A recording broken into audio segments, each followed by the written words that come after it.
Asociación Costarricense de Empresas de Seguridad y Afines presenta Hablemos de Seguridad. Hablemos de Seguridad. Hablemos de Seguridad. Con ACES. Hablemos de Seguridad.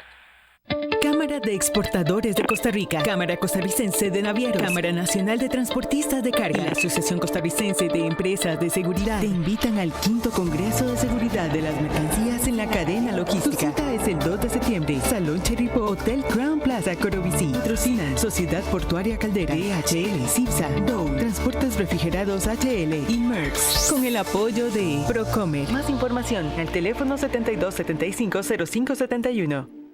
Cuando llegamos a Costa Rica en el año 2000, innovamos instalando la mejor alarma monitoreada. Hoy, rompemos la barrera de la tecnología con ADT Smart Security. Implementamos una nueva y moderna interfaz que facilitará el proceso de vigilancia y control total de tu hogar o negocio desde nuestra aplicación. Seguridad interactiva, monitoreo de video HD, automatización inteligente. Atrévete a dar el siguiente paso. Llámanos al 2295-6500 o visítanos en www.adt.co.cr. ADT, protege tu mundo. Bien, buenos días para toda nuestra distinguida audiencia aquí en Hablemos de Seguridad con ACES. Hoy nos corresponde desarrollar un interesante tema con un entrevistado, un invitado de postín. Vamos a hablar hoy sobre la legítima defensa y cómo se relaciona con la norma ISO 18788. Para tal fin te vamos a contar con la opinión profesional del licenciado Roberto Méndez, exdirector de Seguridad Privada del Ministerio de Seguridad Pública. Antes, al darle la bienvenida al licenciado Roberto Méndez, vamos a los tips de seguridad para entrar en materia. Tips de seguridad es presentado por... La limpieza en esta época de COVID es fundamental en todo ambiente donde estés. En VMA Limpieza brindamos servicios profesionales de desinfección de áreas de trabajo y domicilios, limpieza en altura de fachadas y vidrios, limpieza de cocinas profesionales, plantas alimentarias y mucho más. Llámanos al 2217-9700 en vma.co.cr. VMA, seguridad, limpieza y mensajería. Por su seguridad, consejos preventivos del OIJ. Hola, hoy queremos darte otros consejos para que evites ser víctima del robo de tu vehículo. Escucha con atención. Usa un sistema electrónico de seguridad como alarma, corte de corriente y candados de seguridad para evitar un posible robo. Cuando andes en tu carro, procura llevar las ventanas y seguros de las puertas cerrados. Un 20% de los carros robados en San José han sido custodiados por los llamados cuidacarros. Por eso, aunque haya alguna persona cuidando tu carro, trata en la medida de lo posible de tenerlo a la vista. Y si tu casa tiene cochera, ¿para qué dejas el carro en la calle? En cuanto llegues, mételo a tu cochera. Recordá que los delincuentes tardan menos de 10 segundos en robarte tu vehículo. Si tenés información confidencial que nos puedas ofrecer, llámanos a nuestra línea confidencial 800-8000-645 o envíanos un WhatsApp al 88000-645. OIJ, investigación y ciencia a su servicio. En Hablemos de Seguridad, la entrevista es presentada por... Sabemos que siempre te querés sentir seguro en este tiempo. VMA Seguridad. Te brindamos servicios como oficiales de seguridad, videovigilancia, command center, monitoreo, controles de acceso y detección de humo, venta, alquiler, mantenimiento de cámaras, alarmas y otros equipos. 2217-9700 o al correo ventas@vma.co.cr, www.vma.co.cr. VMA Seguridad, limpieza y mensajería. De nuevo con ustedes en Hablemos de Seguridad con ACES y nuestro invitado de hoy, el licenciado Roberto Méndez, exdirector de Seguridad Privada del Ministerio de Seguridad Pública. Muy buenos días, distinguido licenciado. Un gusto tenerlo con nosotros. Muy buenos días, don Hernán, para usted, para don Juan Elge y las personas que nos escuchan y nos ven por la red. Nos place tenerlo hoy, don Roberto, para desarrollar un tema en el cual usted debe estar bastante bien ducho y muy curtido. en su condición pues de exdirector de seguridad pública, de seguridad privada del Ministerio de Seguridad, para hablarnos de un caso en el cual está involucrado todo el que maneja armas, por decirlo así específicamente, como lo es la legítima defensa y cómo se relaciona con la norma ISO 18788. Usted que ejerció ese cargo tan importante como director de seguridad privada, ¿qué nos puede aportar? ¿Cómo se relaciona? ¿Cómo se interconecta una legítima defensa, que es una figura totalmente legal, con una norma de sistemas y organización como es la ISO 18788? Bueno, ciertamente es un tema muy interesante. Cuando estamos hablando de legítima defensa, tenemos necesariamente que considerar el artículo del Código Penal costarricense que lo regula, conociendo de primera mano que para la época en que los redactores del proyecto del Código Penal establecieron ese tipo penal del que hablamos, fue básicamente en 1970, con lo cual lo que quiero decir es que en esa época no teníamos básicamente las circunstancias de criminalidad que hoy día enfrenta lamentablemente nuestro país. En esa época, en 1970, bueno, creo que apenas yo andaba por los 14, los 15 años, imagínense, y de lo que se hablaba eran de otros tipos de delitos, digamos delitos menores, mientras que hoy día el sicariato, el narcotráfico y otras manifestaciones de criminalidad se prácticamente han llevado a la necesidad, pues, que comparto con muchos, de modificar en alguna medida algunos tipos penales que ya pues han estado así desde esa época, desde 1970, aunque el artículo originalmente que establece la legítima defensa en el Código Penal fue modificado en 1975. Sin embargo, es curioso, de su redacción se nota básicamente un dimensionamiento del legislador a lo que son casos de intrusión, ¿verdad? De ingreso a la morada de personas ajenas, extrañas y tal. Pero hoy día que podemos obviamente comparar esa norma con normas internacionales, estándares internacionales como el de ICOCA en Europa, como el ISO, ¿verdad? Con el documento de Montreux, que contiene buenas prácticas para empresas de seguridad y empresas militares incluso, nos encontramos con algunas relativas diferencias, ¿verdad? Pero en esencia, el principio de la legítima defensa sí debe ser analizado, así como debe ser analizado el exceso en la defensa, y también esto, pues, desde la perspectiva de la gente de seguridad privada, que está en la primera línea de trabajo. No en vano, la Fundación Arias, recuerdo que para el 2019 emitió una estadística interesante sobre el deceso de cerca de 35, 36 agentes de seguridad privada que fueron atacados en sus puestos de trabajo con el fin de robar sus armas o sus equipos de radio, chalecos, etc. Y esos oficiales obviamente se encontraban armados y tenían la posibilidad, o tuvieron la posibilidad, de defenderse, ¿verdad? Entonces, por ahí, con estos ingredientes, pretendo, pues, que al final del programa nos quede un poco más claro cómo se puede usar ese principio de legítima defensa tutelado por el artículo 28 del Código Penal costarricense en su relación con la norma, el estándar 18788, ¿verdad? Que ya está en nuestro país para lo que son sistemas de gestión de operaciones de seguridad, y también con las normas internacionales que hablan de la materia, pero bajo la línea de uso de la fuerza, ¿verdad? Que tiene que ser razonable, que tiene que ser adecuado, y que ahí es donde viene básicamente a colegirse con el artículo 28. Que me gustaría básicamente leerles, porque de aquí salen una serie de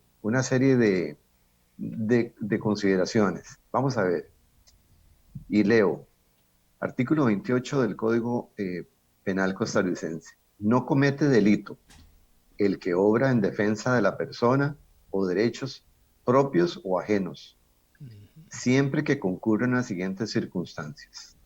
A, que sea una agresión ilegítima.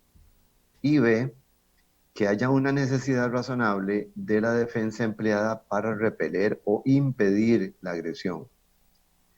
Y se agrega, se entenderá que concurre esta causal de justificación para aquel que ejecutare actos violentos contra el individuo extraño, que, sin derecho alguno y con peligro para los habitantes u ocupantes de la edificación o sus dependencias, se hallare dentro de ellas cualquiera que sea el daño causado del intruso. Entonces, vean ustedes cómo tenemos aquí, en esta redacción, una serie de aspectos que posteriormente pueden llevar a jueces, incluso de casación penal, magistrados de casación penal, a determinar si efectivamente se están en casos de legítima defensa o no, o si configuran otro tipo de estados o situaciones.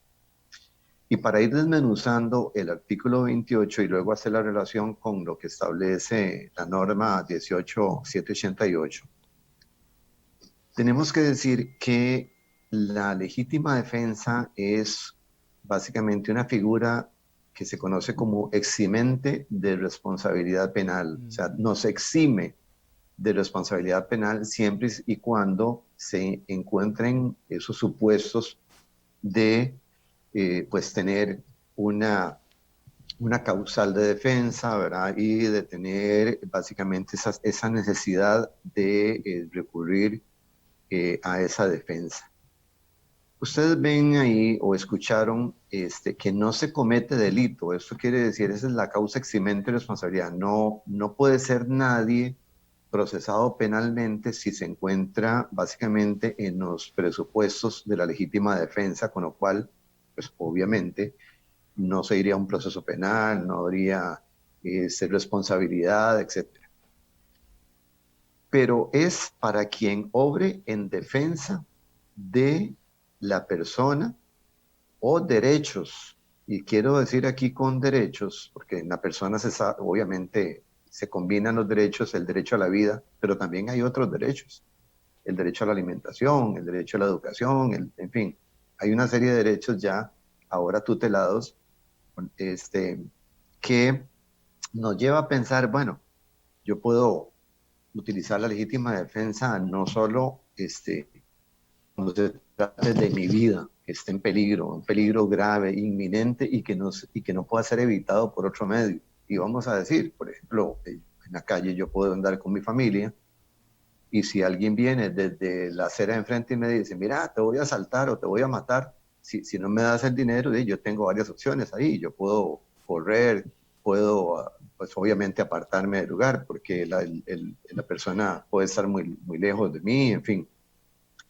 Por eso se habla de un peligro inminente contra la vida, pero cuando se habla de derechos, ¿verdad? Uno ahí tiene que tener su cuidado porque uno podría interpretar que también es si uno sorprende a una persona robando el radio del vehículo o robándose un televisor cuando la puerta estaba abierta. Entonces yo quisiera pues entrar en ejemplos porque también con los ejemplos uno puede obviamente ilustrar mejor de qué estamos hablando.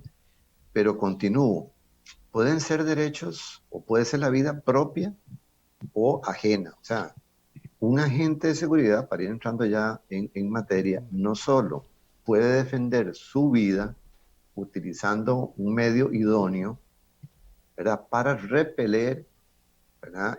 O disuadir o detener una agresión, sino que también lo puede hacer para beneficio de un tercero. En este caso, para el personal del lugar donde labora o para los empleados, en fin, a quienes él protege o las personas a quien él protege. En otras palabras, la legítima defensa no solo opera en sentido personal, individualizado, sino que también puede ser para terceros que ni siquiera conozcamos, ¿verdad? En ese sentido es el término o la norma es amplia. Pero obviamente tenemos que analizar que concurran dos circunstancias. Que sea una agresión ilegítima. Por supuesto, el tipo penal habla de una agresión ilegítima cuando se trata de una amenaza a la vida o eventualmente a derechos como la propiedad. Y vean ustedes que el legislador más adelante habla de el ingreso de personas a la morada, lo cual es ya básicamente supone estar uno acostado, durmiendo con su familia y que alguien rompa una ventana o tache una puerta e ingrese, ¿verdad?, a una casa que es la morada. Pero igual el recinto habitado o sus instalaciones, ahí uno ya lo puede ampliar al predio que el oficial de seguridad está protegiendo o las instalaciones que el oficial de seguridad está protegiendo, está brindando sus servicios, ¿verdad? Pero no es solo que una persona ingrese, es que la vida de ese agente de seguridad esté en peligro, ¿verdad?, para poder reaccionar.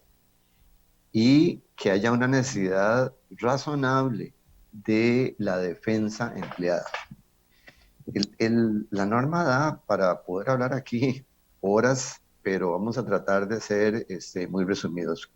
De momento lo que quiero establecer es que el artículo 28, que habla de la legítima defensa, es un eximente de responsabilidad penal para quien esté dentro de esos supuestos. Y repito, que haya una necesidad de defensa, una necesidad de emplear fuerza para disuadir una agresión o para repelerla, ¿verdad? Pero se tiene que estar en una circunstancia de esas.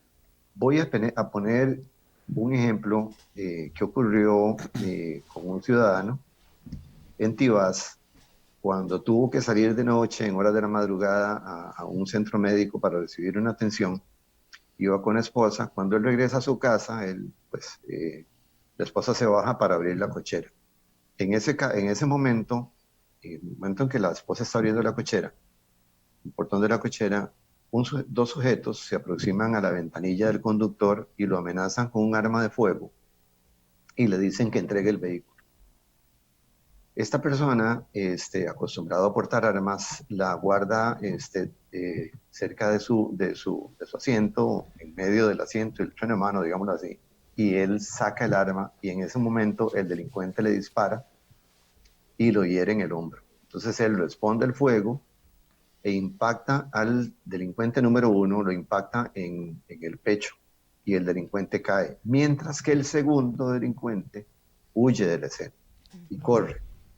El conductor saca medio cuerpo cerca de la ventana y acciona su arma e impacta al segundo delincuente en la espalda y lo mata. Con esto tenemos un ejemplo de cómo una persona puede reaccionar frente a una agresión ilegítima, porque obviamente lo que está haciendo el delincuente está tipificado ya como un robo agravado con uso de un arma de fuego. Una agresión ilegítima, por lo cual ya estamos en el primer supuesto, una agresión ilegítima, una agresión que no se puede evitar de ninguna forma, es grave, ¿verdad? Porque es un arma de fuego y está en peligro mi vida, incluso la de mi esposa, y es inminente porque está frente a una situación, en donde en décimas de fracciones de segundo pueden accionar el arma como ocurrió. En ese primer caso de defensa, sí hay causales de legítima defensa en el primer caso. Pero vamos al segundo caso. El segundo delincuente está huyendo de la escena. Ya no representa una amenaza grave ni tampoco inminente para mi vida ni para la vida de un tercero que es mi esposa o la esposa de la persona que estuvo en esa situación. Entonces, en el segundo caso, ya los jueces deben de valorar si es legítima defensa o no, porque ya no se está cumpliendo una causal, que es, primero, una agresión ilegítima porque el delincuente está huyendo, no me está agrediendo, y segundo, porque ya no hay una necesidad razonable de la defensa empleada porque esta persona está en fuga y pues podrían opinar los jueces, bueno, ya es el ser la policía judicial la que investigue y luego detenga. En el segundo caso, lo que se determina es que hay otra causal del Código Penal que es el estado de emoción violenta, ¿verdad? Que es en el que concurren una serie de circunstancias en donde la persona está en un estado anímico, como el que acabamos de describir, en donde, ¿verdad?, él reacciona y estima que también está frente a una amenaza y dispara. El estado de emoción violenta es un atenuante de la responsabilidad penal, pero siempre hay responsabilidad penal, ¿verdad? El estado de emoción violenta es en el que incurren aquellas personas que, pues el caso típico, ¿verdad? El esposo que entra en su casa o la esposa que regresa a su casa y encuentra a su pareja con otra persona. Entonces monta en cólera, ¿verdad? Entra en un estado anímico delicado y pues toma un arma, un cuchillo o algo y agrede a la persona, porque recuerden que en la legítima defensa no siempre la persona muere, puede ser que la persona quede con una lesión leve, una lesión grave o una lesión gravísima, pero que no muera. Puede ser, la legítima defensa se puede hacer o sea, de diferentes formas, por eso se habla de una necesidad de la defensa y del recurso empleado, porque esto también lo viene regulando el artículo 29 siguiente del Código Penal que ahora vamos a comentar. Pero en este caso de ejemplo, en el primer caso sí hay legítima defensa, en el segundo no. Y yo voy con otro ejemplo. Es un caso de una persona que se encuentra en su casa, la puerta está abierta, él se encuentra en el baño, escucha ruidos, eso podría ocurrirle también a un agente de seguridad privada que esté laborando en alguna instalación, escucha ruidos, y cuando él sale, ve que hay un delincuente que lleva una pantalla, ¿verdad?, de televisión, y ya va saliendo de la propiedad, brincándose un muro y tal. Entonces, en este caso, de ejemplo, esta persona que tiene un arma cerca, la toma y le dispara al delincuente hiriéndolo en la espalda. Entonces, ¿es un caso de legítima defensa? No, no es un caso de legítima defensa. Ahí está catalogado como un homicidio simple porque esa persona no es, vamos a ver, no se está presentando esa causal de una agresión ilegítima, ¿verdad? Ni se está presentando una necesidad de defensa para repeler una agresión o impedir esa agresión. De manera que, ojo, con la utilización de ese recurso. También se habla de exceso en la defensa, ¿verdad? No es lo mismo que un delincuente entre a una instalación y entre tres agentes de seguridad privada lo sorprendan y lo traten de dominar, lo agredan, ¿verdad?, con batones o con un bate de béisbol o le disparen, ¿verdad?, sobre todo si el delincuente está entrando tratando de sustraer algo y entra desarmado a la instalación. Ahí ya no es una circunstancia en donde el agente de seguridad lo que tiene que hacer es, en este caso, que la persona está desarmada, que lo sorprendieron entre varios compañeros, es básicamente dominar la situación, ¿verdad? O sea, en lo que comúnmente se llama aplicar técnicas para poder reducir a la impotencia de esa persona y ponerlo inmediatamente en manos de las autoridades, ¿verdad? Eso es básicamente. Pero si yo aprovecho la superioridad numérica como agente de seguridad, si aprovecho que él no está armado, si aprovecho que yo sí estoy armado y lo lesiono con el arma de fuego o lo lesiono con algún otro instrumento, un objeto contundente o como fuere, yo estoy incurriendo en una violación a la razonabilidad de defensa y estoy incurriendo en un exceso de la defensa. Hay una resolución de una sala de casación penal que comenta un caso en donde una persona, pues, que pretende a la hija de una familia, llegue en estado de ebriedad, irrumpe en una casa, agrede a la muchacha, agrede a la esposa, a la mamá en este caso, y el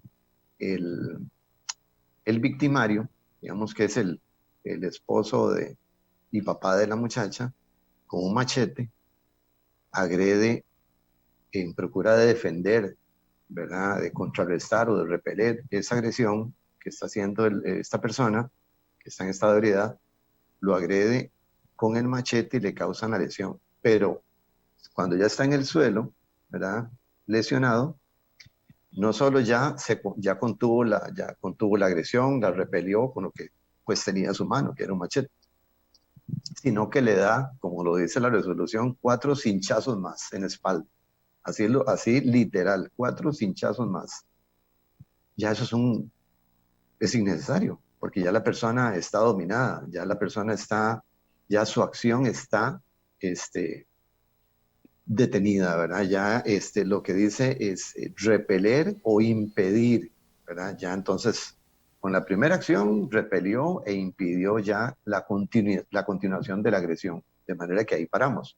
Entonces, los agentes de seguridad, cuando tienen que usar este derecho de legítima defensa a nivel personal o a nivel de terceros, tienen que conocer bien en la situación en que se encuentren qué tipo de reacción van a tener. Esto es lo delicado, porque no es lo mismo que una persona con la finalidad de agredir al agente de seguridad entre con un arma a la instalación que protege y de buenas a primeras le dispare, ¿verdad? A que entre desarmado a una instalación a tratar de robar y lo sorprendan. Entonces, esas variantes son las que tenemos que analizar a profundidad y bueno, los juzgadores de una situación de esas entran a analizar. No sé si hasta aquí tiene alguna pregunta sobre lo expuesto. Bueno, don Roberto, ha sido extraordinario diríamos, exposición que nos está refiriendo sobre la legítima defensa, que es muy controvertida en todas las legislaciones, porque siempre estamos hablando de esa agresión ilegítima y la necesidad razonable de defenderse, en la cual, como usted bien lo acaba de decir, se produce ese estado emotivo que se exaspera, pues, de la persona en su defensa, que llega a incurrir en también un delito de su parte. Vamos a ir a un corte comercial, don Roberto, para continuar desarrollando este punto y de su experiencia en la seguridad, en la Dirección de Seguridad Privada, diríamos, ¿qué otros ejemplos típicos nos pudiera usted aportar relacionados con la norma 18788 de la legítima defensa, el uso de las armas y la responsabilidad de los guardias, en este caso los protagonistas pues, de esa acción? Vamos entonces a un corte comercial y ya regresamos con más de Hablemos de Seguridad con ACES. Sabemos que siempre te querés sentir seguro en este tiempo. VMA Seguridad. Te brindamos servicios como oficiales de seguridad, videovigilancia, command center, monitoreo, controles de acceso y detección de humo, venta, alquiler, mantenimiento de cámaras, alarmas y otros equipos. 2217-9700 o al correo ventas@vma.co.cr, www.vma.co.cr. VMA Seguridad, limpieza y mensajería. Bien, de regreso con Hablemos de Seguridad con ACES, tenemos a nuestro entrevistado de hoy, el licenciado Roberto Méndez, exdirector de Seguridad Privada del Ministerio de Seguridad Pública, con quien estamos conversando sobre la legítima defensa y cómo se relaciona con la norma estándar de calidad ISO 18788. Don Roberto, continuando con esta extraordinaria exposición que usted nos viene relacionando con el Código Penal, la legítima defensa, como director de Seguridad Privada, ¿cómo valoraron ustedes ese caso? Y se lo pongo con un ejemplo específico. Hace creo que fue 2, 3 años atrás, el suceso del guarda de seguridad en la agencia bancaria en Coronado, que bueno, eso fue muy comentado, pues vimos videos por todos los canales. Desde su punto de vista jurídico y profesional como director de Seguridad Privada, ¿cómo evalúa usted ese caso? Muy bien, bueno, particularmente iba a comentar ese caso porque es el más representativo de lo que estamos comentando, aplicable a un agente de seguridad privada que pues tuvo que reaccionar en ese momento.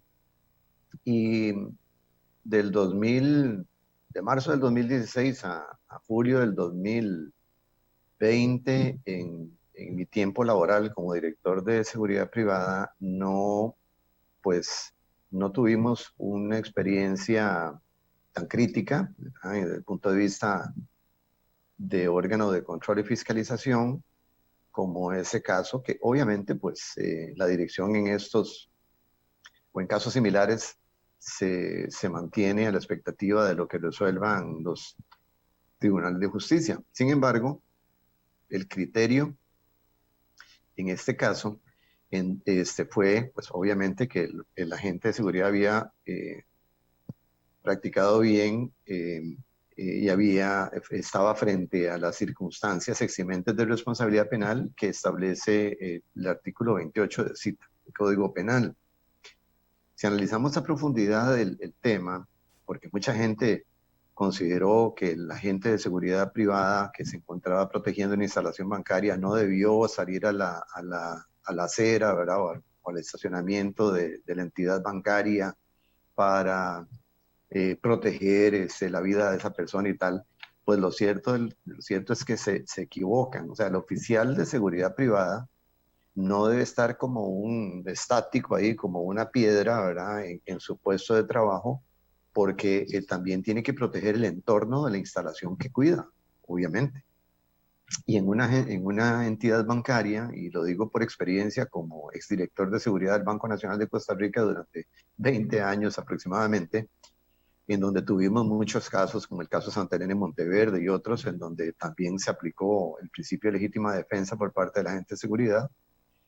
El agente de seguridad que está protegiendo una instalación también puede reaccionar en los actos preparatorios, y quiero entrar en ese detalle un poquito más adelante del programa, porque hay un caso muy interesante también de una agencia del Banco Nacional de Costa Rica en el sector este de San José, en Plaza del Sol, que fue también asaltada y en una circunstancia muy parecida al caso que vamos a comentar.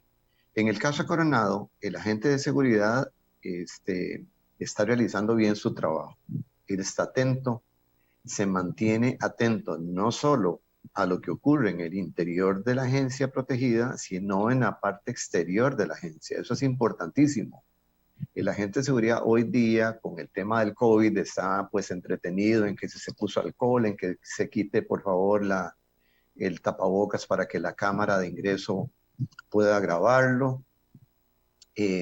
También tiene que estar a la expectativa de que el que viene con la máscara puesta no es un asaltante, sino que es un cliente, de que la persona está a una distancia de 1,80 m, 2 metros, manteniendo eso. O sea, es realmente complejo. En este momento de pandemia es realmente complejo ese tipo de labor en una entidad bancaria.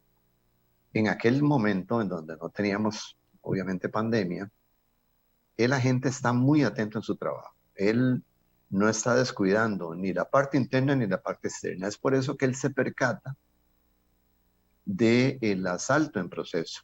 Ya el antes ya había pasado, ¿verdad? El antes, en las fases de un asalto, el antes, el durante y el después, ya el antes ya se había extinguido. Estaba en el momento del asalto en proceso. Él interviene, no defendiendo su vida, sino que interviene protegiendo derechos ajenos, protegiendo y tutelando la vida de la persona que está en peligro, de este caso de la víctima, ¿verdad? Y entonces él sale y él enfrenta a los 3 delincuentes, porque además la víctima está en una clara desventaja, no solo por la sorpresa del evento, que ya es un tema que agrava la circunstancia desde el punto de vista penal, el factor sorpresa, sino el factor numérico, un 3 contra 1, y también están armados contra una persona que no lo está. Entonces es claro, es evidente que él está bajo los supuestos de la legítima defensa, pero clarísimo y más allá. Incluso cuando se habla de la necesidad de defensa empleada, cuando no, se habla de extralimitarse en la defensa, él en estos momentos pues claramente no está en ese tipo de causales y entonces obviamente aplica bien el principio. Él defiende los derechos de la víctima y también los suyos cuando él reacciona y forcejea con algunos de ellos y luego dispara para protegerse de la situación. Ese caso es un caso muy típico en donde la legítima defensa ahí operó de todas, ¿verdad? Ahí hay un 100% de claridad en ese caso y la prueba está en que el agente de seguridad, el oficial, se queda eximido de responsabilidad penal y tal, ¿verdad? Y pues en eso a nosotros nos alegró mucho que realmente esta persona hubiese protegido. También está la otra variable en donde hay gente que dice, era mejor permitir, ¿verdad?, que se robaran el dinero, que, claro, lo dicen porque después del partido todos somos entrenadores, ¿verdad? Todos somos jueces, pero realmente no es así. ¿Quién garantizaba en ese momento que a esa persona no le iban a matar? ¿Quién garantizaba en ese momento que a la gente de seguridad no le iban a matar?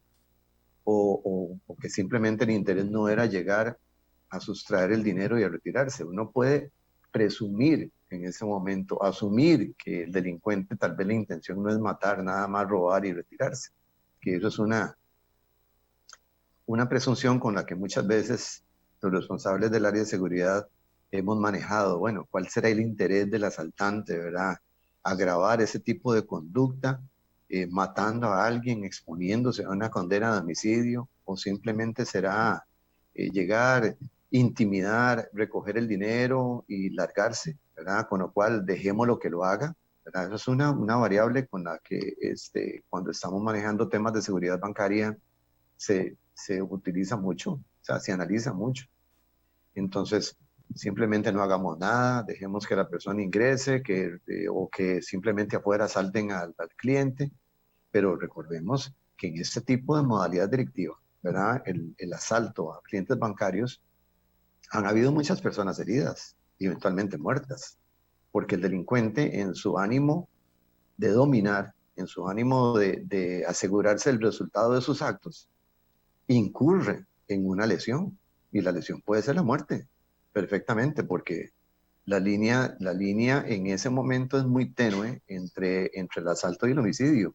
El delincuente va armado, va con la ventaja, va con la sorpresa, y entonces, obviamente, en una circunstancia de esa naturaleza, la muerte está acompañando la situación. Esa es la verdad. De manera que uno no puede asumir que el delincuente es más inteligente, ¿verdad? Y que no quiere incurrir en un homicidio, y que el delincuente piense, la gente se va a asustar cuando me vea con el arma y entonces me va a entregar todo, como funcionaba en el pasado, de que le decían a las personas, la plata o la vida, bueno, tome la plata y listo. Pero no, las circunstancias han variado. Incluso el delincuente llega y primero se asegura lesionando. ¿De qué se asegura?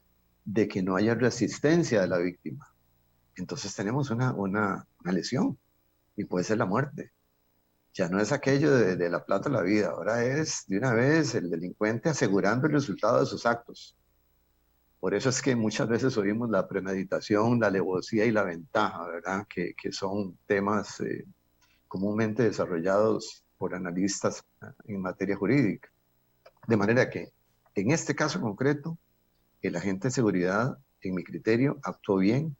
Él salió en defensa de una cliente, él impidió la agresión, ¿verdad? Y lo hizo de una forma razonable. Eran armas de fuego, ¿verdad? O sea, si la gente ya sale y con una superioridad de armas, qué sé yo, que salga con una subametralladora, ¿verdad?, en ráfaga y te dispare a todo el mundo, pues ya eso es otra cosa. Pero él utilizó los mecanismos que tenía a su disposición, las herramientas que tenía a disposición para poder defender la vida de un tercero, que él ni siquiera conocía. Él podía asumir que era una cliente, le estaban asaltando y él intervino. Nos parece bien esa circunstancia. y hablaba de actos preparatorios. Efectivamente, la jurisprudencia nos dice que no necesariamente uno tiene que esperar la agresión. El agente de seguridad o una persona común y corriente no tienen que esperar a que la agresión se consuma.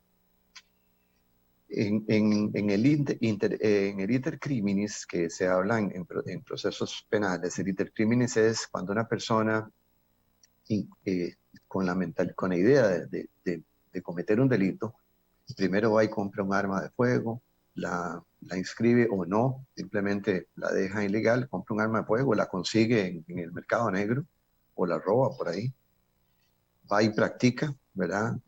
Tiro al blanco, y luego la utiliza en un asalto. Eso se llaman actos preparatorios, ¿verdad? Cuando practica, cuando consigue el arma, cuando la porta, en fin, actos preparatorios. Y luego llega al momento en donde materializa esos actos, ¿verdad? Ya en proceso de ejecución, es también el momento en donde él está actuando. La legítima defensa puede operar. Con eso, lo que quiero decir con eso es que en el caso de que les refería del Banco Nacional, de la agencia de Plaza del Sol, un agente de seguridad bancario le está explicando a un agente nuevo que viene en un reemplazo, pues en su criterio, en caso de un asalto, le dice la gente, usted puede ubicarse aquí detrás de este muro de concreto, que es donde está la construcción para los depósitos nocturnos. Ustedes han visto que hay un tipo de recolector de buzones nocturnos en las agencias bancarias, y entonces dice, como aquí esto está reforzado, usted puede ubicarse aquí, usted se para aquí, y aquí usted puede enfrentar una amenaza de un asalto. No había terminado de decir asalto cuando en eso para un carro enfrente, y el agente de seguridad observa que la gente en el vehículo viene enmascarado. Era nada menos y nada más que uno de los Fallas Elizondo, que pues sabemos que incluso incurrieron en un secuestro en la Corte Suprema de Justicia, Gilberto. Cuando él observa eso, inmediatamente saca el arma y empieza a disparar hacia el carro. O sea, vean ustedes que ni siquiera lo han apuntado con un arma, ni siquiera casi que se han bajado del vehículo, pero él sabe de la inminencia de la agresión, él la percibe, esa inminencia de la agresión, y de una vez reacciona. Es un caso de legítima defensa también, porque termina de bajarse Fallas Elizondo con una subametralladora, y la sorpresa más bien fue de él, no fue del agente de seguridad, porque la agente de seguridad se anticipó a la acción reaccionando, y entonces en este caso el atacante dispara, pero las balas van al segundo piso de la agencia, ¿verdad? Porque la sorpresa para él le impide como apuntar bien, y entonces luego él ya direcciona el fuego, ¿verdad? Con el poder de fuego que tiene, pero no obstante la gente de seguridad sigue disparándolo y se hace ese enfrentamiento y la gente termina huyendo. Vean ustedes que es interesante esto porque para nosotros es anecdótico. O sea, el hecho de que el oficial percibe la inminencia del asalto, reacciona y reacciona bien. Es un caso de legítima defensa, ¿verdad? Y neutralizó la acción. Neutralizó completamente la acción. Bien, don Roberto, a ver, nos estamos complacidísimos con toda esta exposición tan interesante que nos está brindando. Vamos ahora al segmento de redes sociales para las preguntas que tenemos por allí, que ya nos están llegando. Ya Guanelli tiene unas por aquí, yo tengo dos por acá. Y les recordamos que nos pueden seguir a través de nuestras plataformas tecnológicas del YouTube, el Facebook Live, el Instagram, y para los podcasts, la plataforma RSS. Tenemos allí ya almacenados toda la gama de programas que se han venido editando desde el mes de abril. A su disposición, los pueden ustedes reproducir, bajar, compartir, difundir ese mensaje de seguridad que a través de ACES, Asociación Costarricense de Empresas de Seguridad, brindamos a todo el colectivo nacional y por ende, por extensión tecnológica, al panorama internacional, porque las normas de seguridad son afines para todos los países. Recuerden entonces los podcasts a través de la rss.com, el Facebook Live, Instagram y el YouTube. Vamos entonces ahora, continuando con las redes sociales Y tenemos por aquí una pregunta, Juanel, que tú que has recibido por ahí algunos mensajes. Sí, claro, aquí tenemos algunos comentarios y mensajes que nos han llegado por medio de las plataformas. La verdad es que muy rica la conversación con don Roberto. Es un gusto siempre escucharle a don Roberto. Enriquecedora. Claro, con muchos años de experiencia en el tema del Ministerio de Seguridad Pública, en el tema de seguridad privada y también en seguridad bancaria. Exacto. Así que escuchar a don Roberto es como para quedarse toda la mañana. Y la manera didáctica en que lo va explicando. Sí. Que te digo que el tiempo se nos hace corto. Y en este tema tan importante, porque don Roberto ya nos ha explicado el tema de legítima defensa, lo que se contempla en el Código Penal, pero recordemos que esa parte emocional que vive una persona en una situación de crisis, de riesgo. En ese momento. Claro, y con un arma de fuego y tomando decisiones en milésimas de segundos. Un oficial puede decidir, disparo, no disparo. ¿Qué hago? ¿Qué hago? Está en peligro inminente mi vida, la de un tercero. Bueno, esto es increíble. Vamos a las preguntas para don Roberto. Dice, aquí tenemos don Carlos Cascante. Don Carlos nos dice, refiriéndose al caso de la gente que dispara por la espalda al tipo que lleva el televisor. Ante este caso, ¿estaríamos ante la protección de bienes propios o de terceros? Esa es la pregunta, don Carlos. Básicamente estaríamos en la protección de bienes propios, pero igualmente se podría hablar, como bien lo dice la norma, ¿verdad? En defensa de derechos propios o ajenos. Y derechos es un término muy genérico y podría aplicarse en este caso si el televisor era de otra persona o si el carro es de otra persona que se pretenden robar y tal.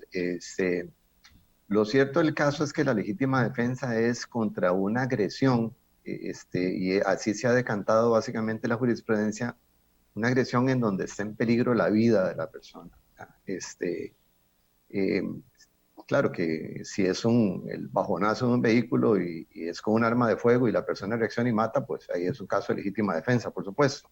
Sin embargo, el ver en una casa en donde, como le ocurrió a Rafael Brenes, el ex subdirector del OIJ, que presenció un robo en una casa y sacó de su arma y le disparó y le dispararon a él y tal, pues se entiende que está pues entrando en una conducta de protección de derechos de terceros.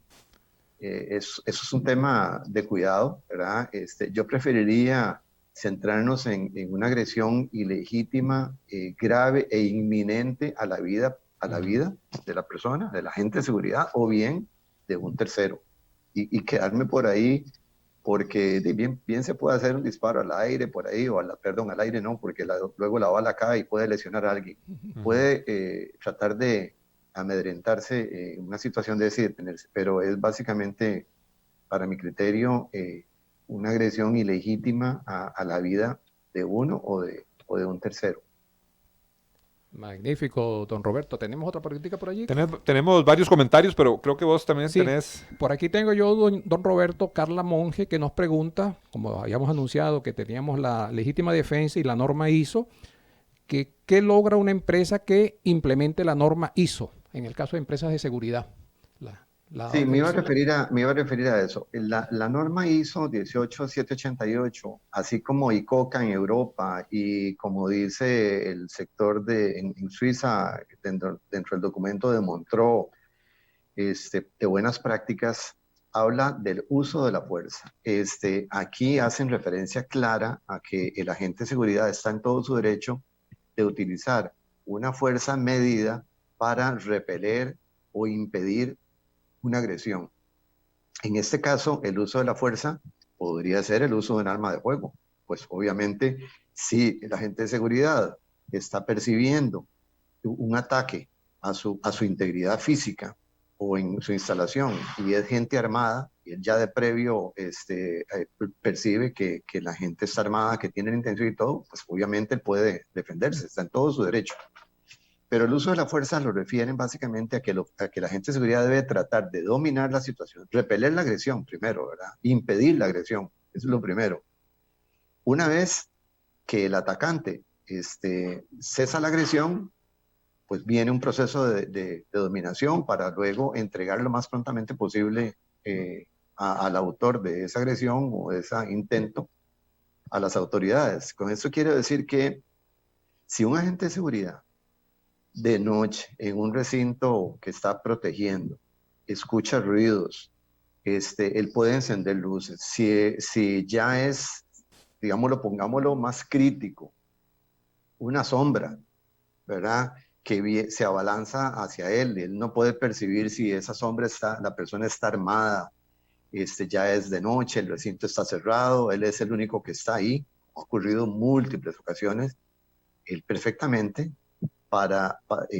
percibiendo esa circunstancia, como dice Juanel, en décimas de segundos, él podría utilizar el arma de fuego, y lo dice la norma, con independencia del daño causado al intruso. La independencia es incluso la muerte. Puede ser una lesión, puede ser grave, gravísima, leve, un rozo en un hombro, puede ser que lo impacte en toda la humanidad, pero ahí lo dice la norma, con independencia del daño causado, ¿verdad? Entonces, son situaciones muy críticas, ¿verdad? Y hay muchísimos ejemplos en donde sí, en donde no, pero el agente de seguridad respecto a la norma 18788, que incluso en el nuevo proyecto de reforma legal de la ley 8395, ley de servicios de seguridad privados, se incorpora dentro del tema atinente a los agentes de seguridad privado el uso razonable de la fuerza. ¿Y para qué es ese uso razonable de la fuerza? Para impedir o repeler una agresión, ¿verdad? Y que él sepa cómo hacerlo realmente. Muchísimas gracias, don Roberto. Extraordinaria su exposición, pero ya el tiempo nos dice que tenemos que ir preparando la despedida de este extraordinario programa de hoy de Hablemos con Seguridad. Queremos agradecerle, don Roberto, en nombre de Juanel, en nombre mío, de toda esta audiencia que nos ha respaldado, su magnífica intervención, sus comentarios, sus opiniones muy acertadas, muy didácticas, y el tema es muy largo y esperemos pues tenerlo muy pronto nuevamente con nosotros para continuar profundizando esos bemoles de la legítima defensa y va a incorporar aún más detalles de la norma ISO 18788. Muchísimas gracias, don Roberto. Ha sido un gran placer tenerlo con nosotros. Con todo gusto. Nada más agregar ahí a la última consulta del estimable oyente que una de las mejores decisiones que puede tomar una empresa es certificarse en la norma 18788 porque eso llega a establecer un estándar de calidad en el servicio a los usuarios y eso es importantísimo porque ordena mucho a las empresas, de manera que es una recomendación a nivel personal. Muchísimas gracias, don Roberto. No tenemos entonces más nada que reiterarle el agradecimiento y a todos ustedes, amigos que nos han seguido a través de las redes, de esa plataforma tecnológica, les damos las gracias por su acompañamiento y los invitamos para nuestra próxima audición, nuestro próximo programa de Hablemos de Seguridad con ACES. Muchísimas gracias y feliz día. Cámara de Exportadores de Costa Rica, Cámara Costarricense de Navieros, Cámara Nacional de Transportistas de Carga, la Asociación Costarricense de Empresas de Seguridad te invitan al 5º Congreso de Seguridad de las Mercancías en la Cadena Logística. Tu cita es el 2 de septiembre, Salón Cheripo, Hotel Crown Plaza, Corobicí. Patrocinan Sociedad Portuaria Caldera, DHL, CIPSA, Dow, Transportes Refrigerados HL y MERX, con el apoyo de Procomer. Más información al teléfono 7275-0571. Nuestro próximo programa es presentado por... Las soluciones a la mano de un clic. Grupo Alfa. Grupo Alfa. Seguridad y vigilancia física. Seguridad y vigilancia electrónica. Control de acceso. Alarmas contra robo. Asalto e incendio. Custodia personal. Rastreo y localización vehicular. GPS. Grupo Alfa es también servicios secretariales y de apoyo administrativo. 4101-0800. Búscanos en Facebook como Grupo Alfa. Grupo Alfa. K9 Internacional es la empresa de seguridad de las grandes marcas. Más de 27 años de construir una corporación sólida y estable que protege al cliente con un servicio destacable las 24 horas del día. A las empresas más importantes y exigentes de Costa Rica son K9. Lo más valioso que tenemos en K9 son nuestros oficiales de seguridad que dan todo día a día en sus puestos de trabajo. Búscanos en Facebook como K9 Internacional. Asociación Costarricense de Empresas de Seguridad y Afines presentó Hablemos de Seguridad. Hablemos de Seguridad. Hablemos de Seguridad. Con ACES.